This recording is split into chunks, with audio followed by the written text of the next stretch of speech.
Hello, how are we? Time for chapter 14 of the Ickabog. I am hoping it is a better chapter than yesterday. So, chapter 14, Lord Spittleworth's plan. I do not like this Lord Spittleworth, not one bit. When the fog cleared at last, it revealed a very different party of men to those who'd arrived at the edge of the marsh an hour earlier. Quite apart from their shock at the sudden death of Major Beamish, a few of the Royal Guard were confused by the explanation they'd been given.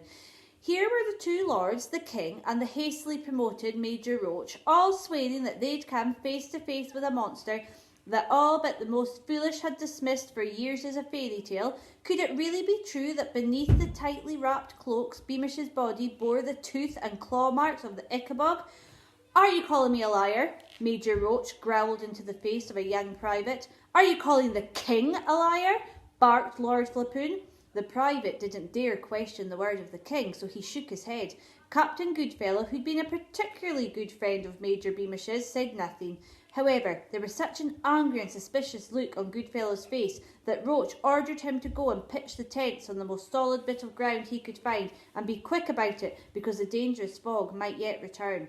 In spite of the fact that he had a straw mattress and that blankets were taken from the soldiers to ensure his comfort, King Fred had never spent a more unpleasant night.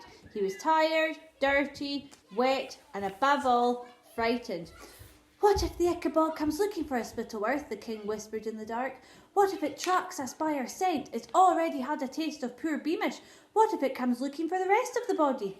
Spittleworth attempted to soothe the king. "Do not fear, your majesty. Roach has ordered Captain Goodfellow to keep watch outside your tent. Whoever else gets eaten, you will be the last."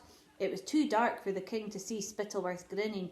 Far from wanting to reassure the king, Spittleworth hoped to fan the king's fears. His entire plan rested on a king who not only believed in an Ickabog, but who was scared it might leave the marsh to chase him. The following morning, the king's party set off back to Jeroboam. Spittleworth had sent a message ahead to tell the mayor of Jeroboam that there had been a nasty accident at the marsh, so the king didn't want any trumpets or corks greeting him. Thus, when the king's party arrived, the city was silent. Townsfolk, pressing their faces to their windows or peeking around their doors, were shocked to see the king so dirty and miserable, but not nearly as shocked as they were to see a body wrapped in cloaks tied to Major Beamish's steel grey horse. When they reached the inn, Spittleworth took the landlord aside. We require some cold, secure place, perhaps a cellar, where we can store a body for the night, and I shall need to keep the key myself." "What happened, my lord?" asked the innkeeper, as Roach carried Beamish down the steps into the cellar. "I shall tell you the truth, my good man, seeing as you have looked after us so well, but it must go no further," said Spittleworth in a low, serious voice. "The Ickabog is real, and has savagely killed one of our men. You understand, I'm sure, why this must not be widely broadcast. There would be instant panic. The king is returning with all speed to the palace, where he and his advisers, myself of course included, will begin work at once on a set of measures to secure our country's safety." "The Ickabog? Real?" said the landlord in astonishment and fear. "Real and vengeful and vicious," said Spittleworth, "but as I say, this must go no further. Widespread alarm will benefit nobody."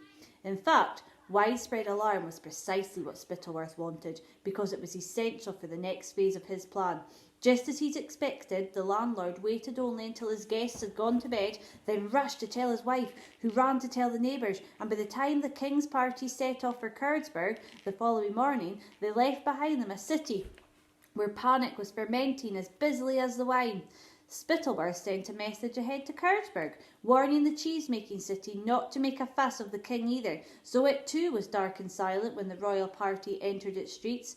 The faces at the windows were already scared. It so happened that a merchant from Jeroboam with an especially fast horse had carried the rumour about the Ickabog to Curdsburg an hour previously. Once again, Spittleworth requested the use of a cellar for Major Beamish, and once again confided to the landlord that the Ickabog had killed one of the king's men. Having seen Beamish's body safely locked up, Spittleworth went upstairs to bed.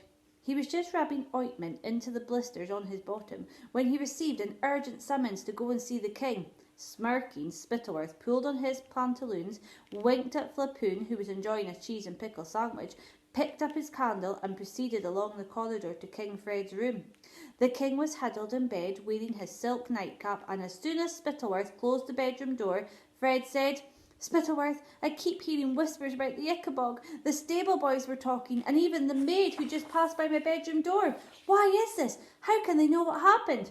"Alas, your majesty," sighed Spittleworth, "I'd hoped to conceal the truth from you until we were safely back at the palace, but I should have known that your majesty is too shrewd to be fooled. Since we left the marsh, sire, the Ickabog has, as your majesty feared, become much more aggressive." "Oh no," whimpered the king. "I'm afraid so, sire, but after all, attacking it was bound to make it more dangerous." "But who attacked it?" said Fred. "Why, you did, your majesty," said Spittleworth. "Roach tells me your sword was embedded in the monster's neck when it ran." "I'm sorry, your majesty. Did you speak?" The king had, in fact, let out a sort of hum, but after a second or two he shook his head. He'd considered correcting Spittleworth. He was sure he'd told the story differently, but his horrible experience in the fog sounded much better the way Spittleworth told it now, that he'd stood his ground and fought the Ickabog, rather than simply dropping his sword and running away. "But this is awful, Spittleworth," whispered the king. "What will become of us all if the monster has become more ferocious?" "Never fear, your majesty," said Spittleworth, approaching the king's bed, the candlelight illuminating his long nose and his cruel smile from below.